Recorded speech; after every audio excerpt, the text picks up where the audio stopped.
Alright, what's up guys, this is Heat.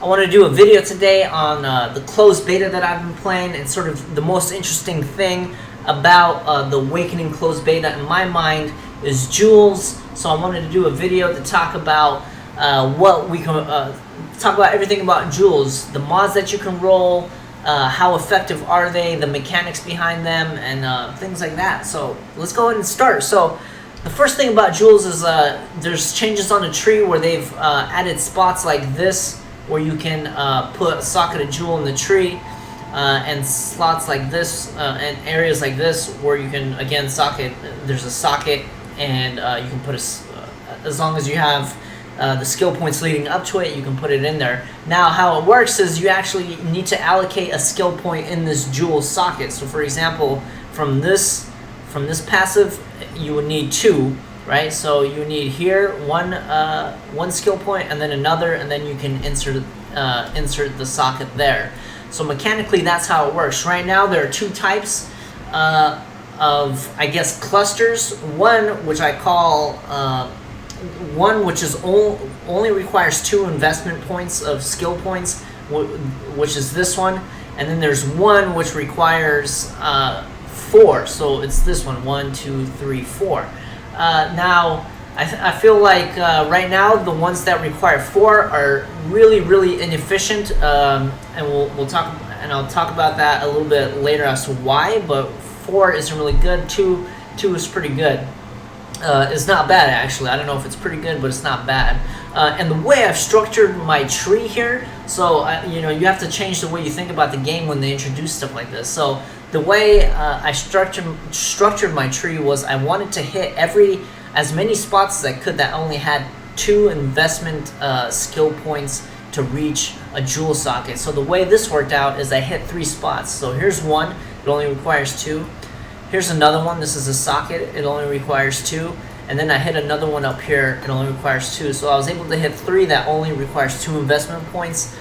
So that's how I started thinking about jewels, to try to make them efficient, because the state right now that they're in is not very efficient, especially with the ones that require 4. So let's see what we can roll on mods. So let's take a look at something like this. So first of all, I haven't seen actually any jewels drop as white jewels. I've only seen them drop as magic, I've seen them drop as rare, and I've seen them drop as unique. Now that doesn't mean that you can't roll for example, a white. So if I wanted to, I could actually, I'll show you now. Actually I can't because I don't have a scour, but if I had a scour, you can actually scour this and make it white, and then sort of craft it the way you want to craft it. So that's pretty neat. The other thing you can do is you can corrupt jewels, and we'll take a look at some of the corruptions that I had. But yeah, some of the mods, so like for example, let's take a look at this. This is 15% crit strike while holding the shield and mana, right? So there isn't much synergy there, but both of those are pretty beneficial. Is it worth investing 2 skill points? Maybe. Is it worth investing 4? Definitely not. And the reason it's not is because most of the passives leading up to the jewel socket that require 4 are very laxer. Like for example, this has 4% increased projectile damage, which is actually probably the lowest on the tree, maybe. Yeah, I'm pretty sure it's the lowest, so it's extremely inefficient. Most of the rolls I've seen on jewels are very small, like 4% increased crit multiplier. 4% is like nothing. Even on higher level jewels, these are like 50, level 60 item level jewels. So here's another. This is a very low level jewel, +4 life, +5 mana. Not too good, and some cold resist. Now one thing that is actually pretty bad about jewels is they have the ability to roll mods that don't synergize. So if you look at this one, you have claws, right? Increased fizz damage with claws. Then you have increased cast speed while dual wielding. It's like cast speed and claws, and okay. And then increased crit strike with mines. Like what is that? Like there's no synergy there. And then minions have 7% increased life. Like none of those actually synergize very well at all. Or you'll have something like this where you have some sort of synergy, like the first two, fizz damage with swords, attack speed with swords. Okay, that's cool.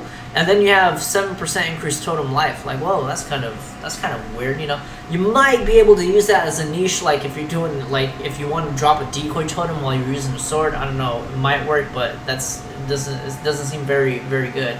Or like this one, 11% increased fizz damage with bows, and then you have a 30% weapon crit strike chance while dual wielding. Well, you can't dual wield and hold a bow, so it's kind of, you know, it's obsolete. Like there's no synergy.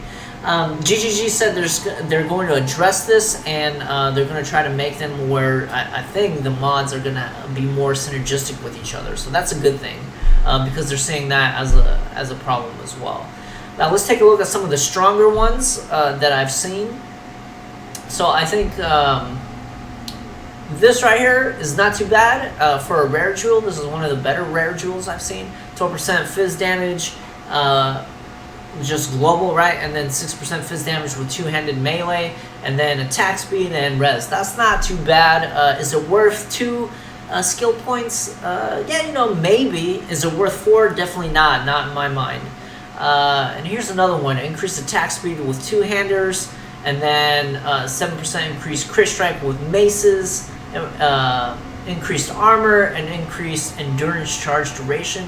All those are pretty good, especially if you're going with maces. Now they're all really low rolls, so is it worth 2? Again, probably, maybe. I don't know. Is it worth 4? I don't see that.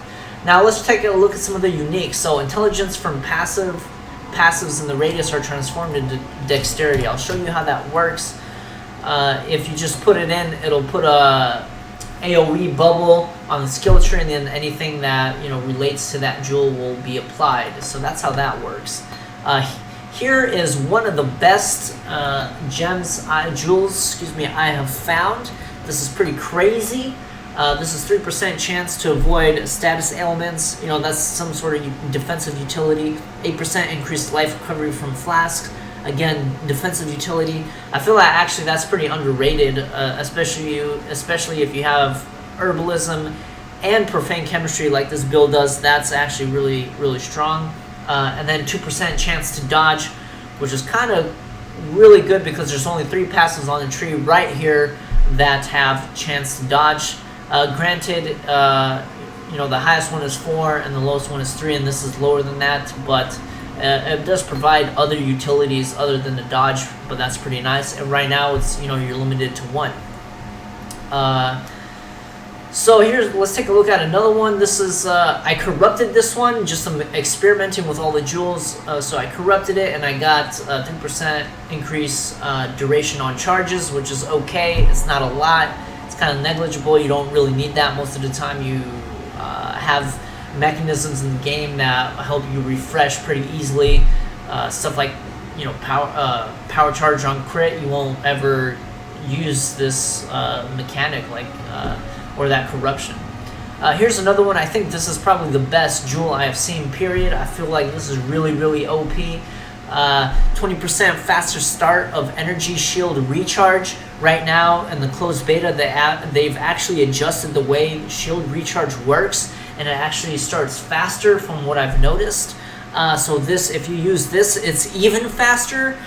So it's absolutely crazy in my mind, especially if you have a really high ES pool. And this is pretty cool because I'm the first build that I'm planning for when the expansion actually hits is a energy shield build. Now there's a downside to this, but the downside isn't that bad because it's only when your energy shield is full. So that initial hit that you take you'll take increased 10% increased damage. But after that initial hit, you know, you're taking normal damage because your energy shield is no longer full, so it's not bad.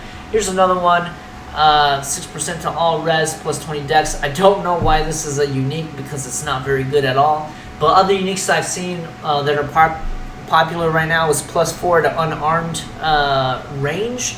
That one's pretty good. And then I've also seen some really interesting corruption, which was 1% increased chaos damage for each corrupted item that you are wearing. So that is actually really interesting. It's pretty niche, right? Maybe you can use some like use it on a trapper, poison trapper build or something like that. But yeah, so that's the current state of the jewels right now. I feel like they still need some work, but they're really interesting. I feel like it's gonna open up some build diversity. It's gonna enable some niche builds. It's gonna provide utility to builds, which I always find to be interesting because your character becomes more complex. The game becomes more complex with the more utility and more builds that you can do in PoE. So I hope you guys learned something if you haven't already seen the stuff in the beta. Thanks for watching.